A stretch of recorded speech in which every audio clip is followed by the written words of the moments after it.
hello everybody, and welcome to the December 7th meeting. And today we are going to have a very interesting meeting. Of course, we often do, but this will be especially interesting. And for those of you that have any good memories or not so good memories of Pearl Harbor, I'm proud to tell you we know somebody who is now 92. And he was a young boy living there when it all happened. His father was in the service there. So we've heard some of the most amazing stories, and we've been grateful to all of our service people. So if any of you know anybody like that, please pass along our thanks. All right, so upon the beginning, we have our sheriff. Come on up, Sergeant Smith. We usually have a code enforcement officer, but he is away on family leave right now, so he won't be with us today. Thank you. Thank you very much. Good afternoon, everybody. Good afternoon. Everybody enjoying the cooler weather? Yeah, I am. So I have the November report here. It is November 1st through the 30th, 2023. During that time, there were 212 calls for service on Siesta Key. 18 incidents, or 8% of that total, were persons or property crimes classified under NIBRs. Those were 1 aggravated assault, 5 simple assaults, 2 auto thefts, 1 residential burglary, 1 vehicle burglary, 1 fraud, 1 intimidation, 2 petty thefts, 2 shoplifting petty thefts, and 2 wire fraud, computer, email, text type of scams. In the auto theft, and a vehicle burglary incident were committed by the same suspects during the same time frame. Deputies located those suspects and arrests were made. All of the targeted vehicles were unlocked and the stolen vehicles had their keys left inside. So I know I say this every time I come, every month I come, I make sure that you're locking your vehicles, make sure you're not leaving the keys in the vehicles. The holiday season, criminals that target vehicles for thefts, burglaries, it's on the rise during the season. They know there's a lot of valuables in the car. They know that people leave presents in the car, all sorts of things. So if you have valuables in the car, just make sure they're in the trunk, they're out of sight, people can't see them. Make sure your doors are locked and make sure that you're not leaving the keys in the vehicles. Because just having the doors locked is gonna stop a large percentage of any thefts, any vehicle burglaries. Excuse me. In the residential burglary, and I thought somebody said something. In the residential burglary, condominium moved the victim's storage locker and items were discovered missing after that. Of the reported assault incidents, suspects were known to the victims in 3 of the cases. One of the assaults occurred during the same incident as the intimidation that I spoke about earlier. In the incident, as well as 1 additional assault, the suspects were intoxicated and were arrested. And in the aggravated assault, an unknown suspect pointed a weapon at the victims in a vehicle. And that case, as well as a lot of these others, are still under investigation. The reported thefts included stolen packages, a lockbox taken from the outside of a business, and 2 alcohol thefts. And that includes those 18 incidents, or the 8% of the total of the 212 calls. Excuse me, sorry. Anybody have any questions for me about any of these cases? Or yes, sir. I got the same question I had last time. What's the change from last year? I don't have that. They don't provide that on these to me. But like I told you last time, it is around that 6, 7, 8% each year that I've been here in that first paragraph. Off the top of my head, it's usually around those percentages. I asked them to update and try to provide some more information. So I think she's still probably working on that, and you know, hopefully that will be included. That percent is the percent increase from last year? No, so the 8% is the total of calls from November 1st through 30th. 8%, or 18 incidences of the 212 calls were a person's or property crimes. Okay. The rest of the calls, so where we have 11 alarms, 15 animal problems, which those could be a lot of things to do with animals, 17 suspicious incidences, 20 miscellaneous public services, and there's a wide range of what those could be. VIN verifications, just helping somebody find their car, somebody flagging us down for information, things like that. So that's, all the rest of those are the 212 minus the 18. People are gonna be very, very interested over time, given what's going on in the country as a whole.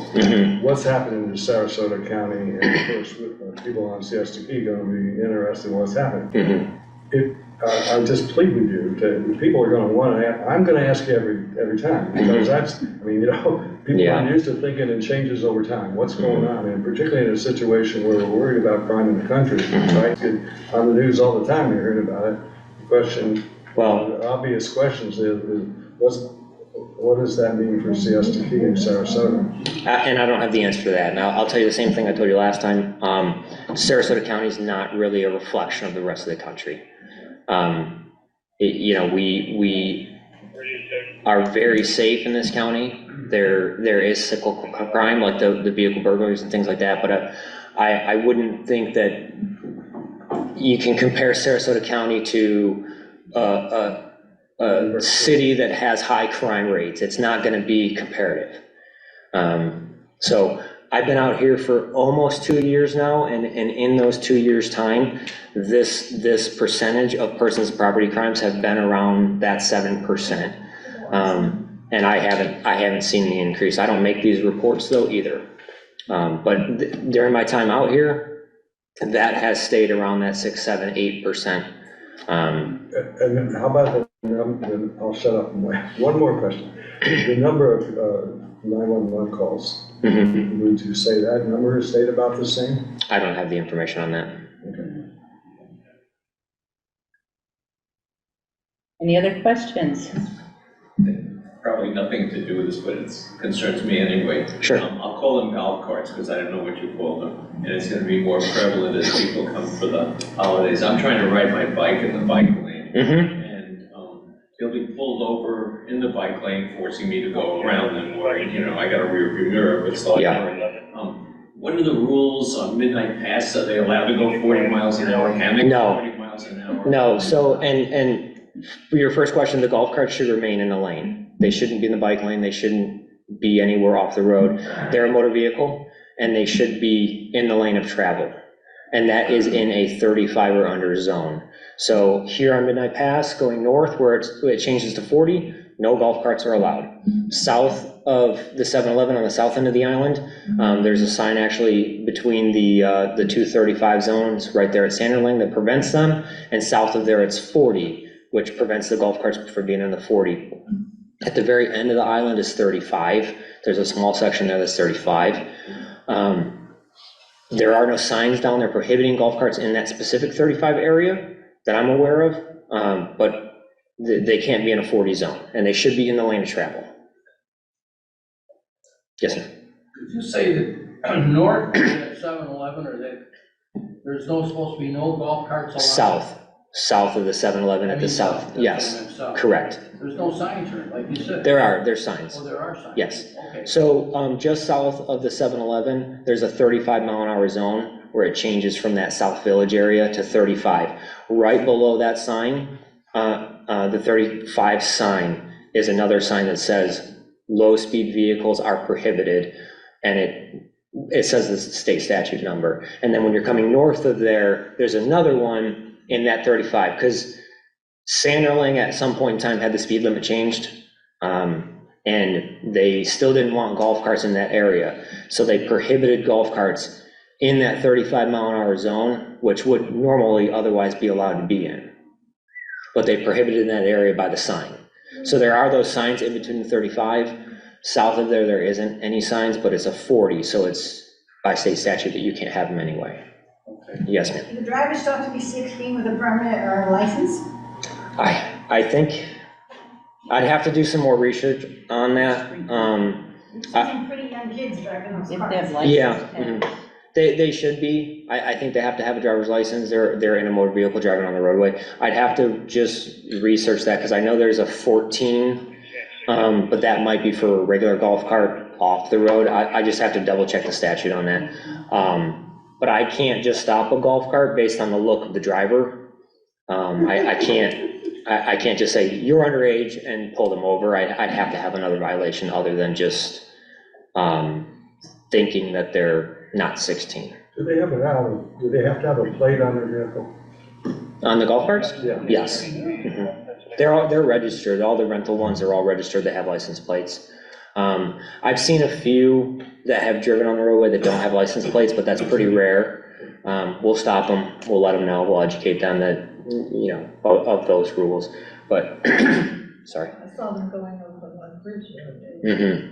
Yeah, and there's some sections when you do go north that are 30, 35, you can't get to those areas unless you drive through a 40, kind of like the south end. The very south end is 35, but you have to go through a 40 unless somebody trailers it all the way down there. And then, and somebody can correct me if I'm wrong about the very south end of the island, that's a 35, there's no signs down there. So down in that very south end, they should be allowed right there in that area. But unless you trailer it down there, you can't get it down there unless you violate that 40-mile-an-hour area or That's that right. by signage 35. I believe the commission declined to change that for that very reason. They said, Down at the very end? yes, because they felt that if you changed it less, they would still go over the speed limit anyway, Yeah. and it wouldn't be any safer. So they left it. It was only the Sanderling people that wanted it. That wanted that Yeah. area. They wanted to go to the club and have drinks and go home without having to worry. Yeah. So, You know what I'm saying? yeah, they can be down in the south, very south end. We have and they should be someone in the registered. I'm sorry. We have somebody in the audience who raised his hand. He might be able to take, because he leases some of those on the We know key. each other, sorry. Yeah. Might be Yeah, able to tell you. I'm one of the owners of Zoom Around, Yeah. our rental company. And our minimum age is actually 21 years of age. So even a lot of times if I'm out and I see anybody that looks underage, we have numbers on all of our carts. Yep.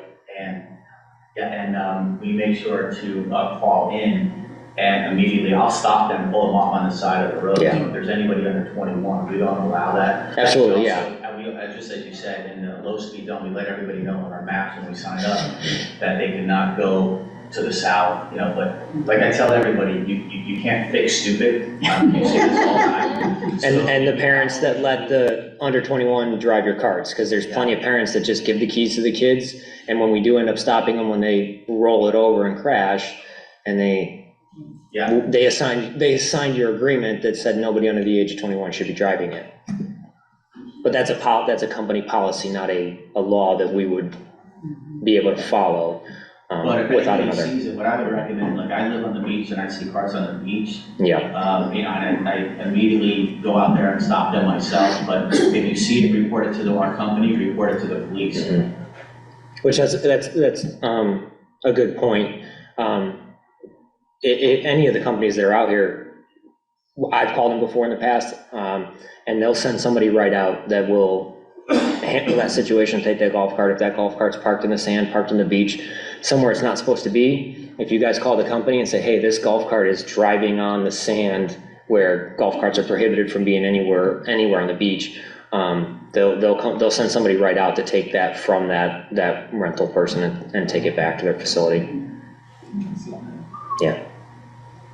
There used to be a program, and I forget the name of it, it's been some years ago, where if you observed what I call a young person, let's just say a beginning driver, 15, 16, you could tell they wouldn't own the car, in other words. If they were doing something unlawful, high speed, whatever, you could phone in to the sheriff's office and give that tag number and description and where it was, and a notice would be sent to the owner of the car, which is usually the parent. I'm not sure if that still exists there. do The sheriff's office does have an app that you can do remote reporting from, and that might be, you might be able to do that from the app. But I'm not 100% sure, but there is online reporting through the app. Okay, that's good to know, because that's newer than what you used to have to do. Yeah. That's great, okay. Good. Did you all hear that? That you can actually use an app to phone There's in? a sheriff's office app that the sheriff's office runs, and there's a lot of valuable information on there, and there is also a